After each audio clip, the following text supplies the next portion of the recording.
I'm with Debashish, who has written and directed a very interesting play called Oboyob, which is playing in Kolkata currently. I use the word interesting because it's a play on a Dalit student's suicide and the discussion around it. This comes at a time when Rohit Vemula's closure report has made headlines, and immediately afterwards, Oboyob had started playing in Kolkata theatre. Debashish, hello and welcome to the play. So, Debashish, did Rohit Vemula's suicide play in your mind when you were writing the play?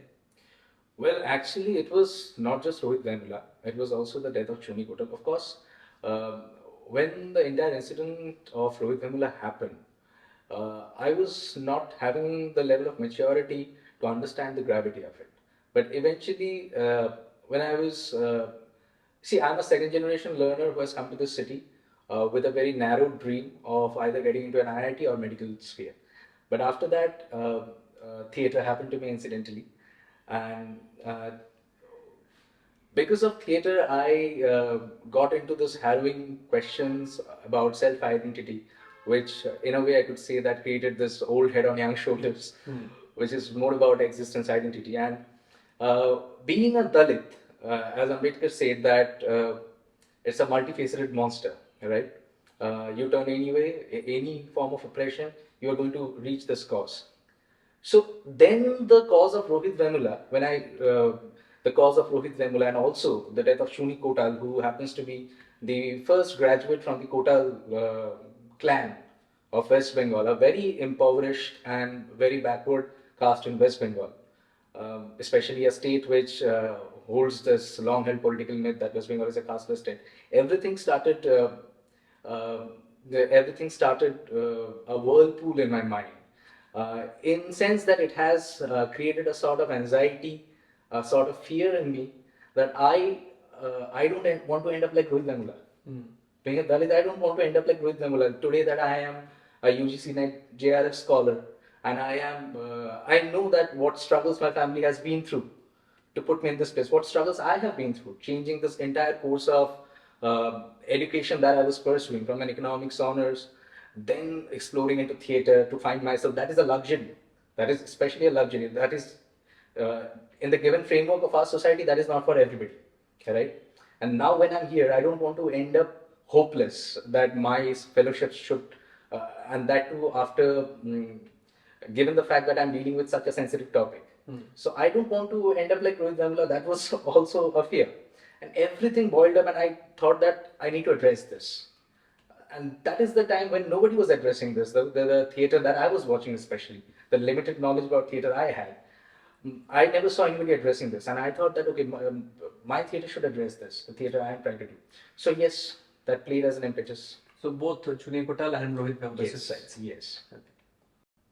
So Debashish, if I have to summarize the play, it's about a conversation between an upper class slash upper caste couple and their Dalit professor friend around a Dalit student's suicide, which you said was based on both Chuni Kotal and Rohit Vemula's suicide, and dealing with the question of caste in quote unquote casteless Bengal. It's often said in Bengal, especially in Kolkata, that the city and the state does not have a sense of caste. But your play, Oboyo, kind of debunks that myth. So why do you think, my question to you is, why do you think Bengal is not casteless? Okay. So first of all, I think that debunking that myth, it's a far-fetched dream. Debunking happens at a pedestal when there is at first there is an acknowledgement that okay, there is a problem that needs to be addressed. We live in a state which is not casteless. And which also cannot be casteless if we see apparently because a colossal share of Dalit population stays in West Bengal, which has a very less geographical territory compared to its counterparts, which has high Dalit populations, right? So, and also, if we look at Maharashtra, in Maharashtra we had this Dalit Panther movement and every other things which also brought the Dalit theatre to the mainstream that people are talking about it. The academia is discussing about it. But when it comes to Bengal, the partition of Bengal worked in pulverizing the Dalit movement which existed before that, right? And eventually, an apparently carefully curated casteless society narrative has been created, which is not true given the fact that incidents like Murichapi happen and there is a social amnesia regarding it. Uh, we see that West Bengal is a state where we see no Bahujan politics happening. No people from Dalit diaspora. Diaspora is a very wrong word to use here, given the share of Dalit population is very high. So it cannot be a diaspora. But we see no Dalit leaders coming to the forefront in the history of West Bengal. The play Oboyo, which means the Oboyo, the English translation is silhouette, right? Indrajit Shikdar, who designed the poster of the play, as well as in the scenographic part, when we had Arjun designing the scenography, we always had this thing that if we had dealt with any play which was premised, see, Dalit history in Bengal is right now a counter history because it is unknown to a lot of people. It's not popularly taught in schools, colleges. We do not know about how the Untouchability Act bill, which was brought by N.C. Raja, had the biggest share of opposition faced by West Bengal elites. We do not know about this history. We rarely know about the history of Guruchand and Horichand movement. Very little people, the Matua movement itself, where it starts from and everything. We rarely know that the first share of the economic input by the British government, which was poured into poured for the English education of Indians, was 1 lakh rupees, and that was limited only for the education of upper caste. Then we have the Hunter Commission. When the Hunter Commission came, they extended this this arrangement for Muslims, but it took Dalits at least close to a century to build a foundation of their own educational movement.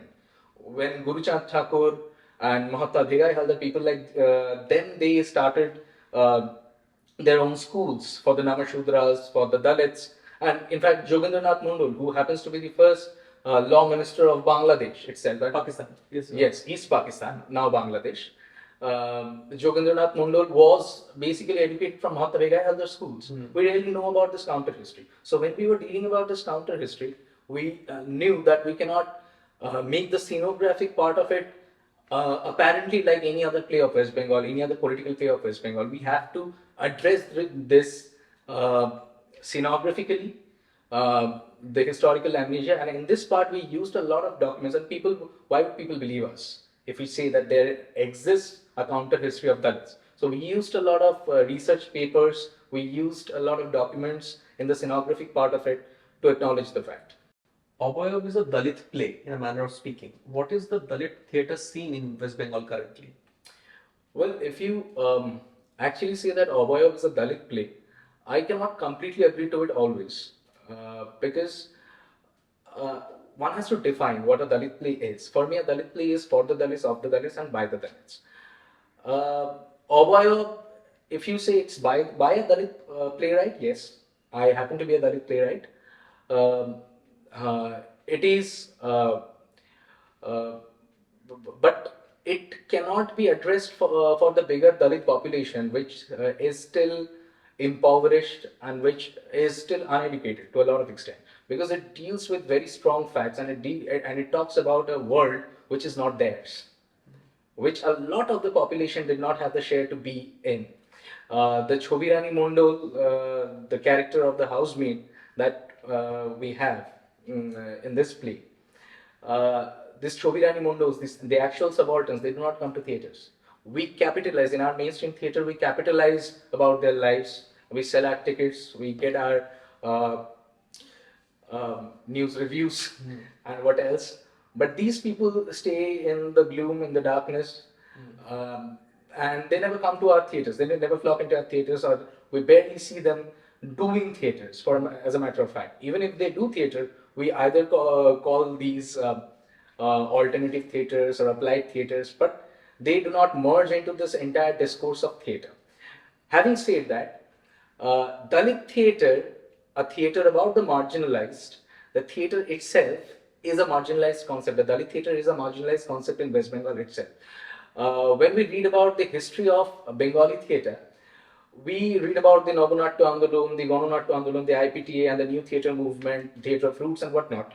But in the educational pedagogy or the institutional pedagogy of drama in West Bengal, or its concomitant subjects, we never get to hear about the Dalit theatre, but it exists.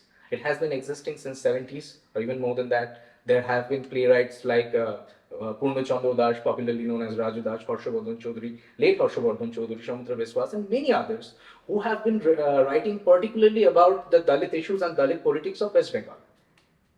But we barely get to see them in the mainstream stage. Because, of course, it's a part of the social amnesia that West Bengal is a casteless state.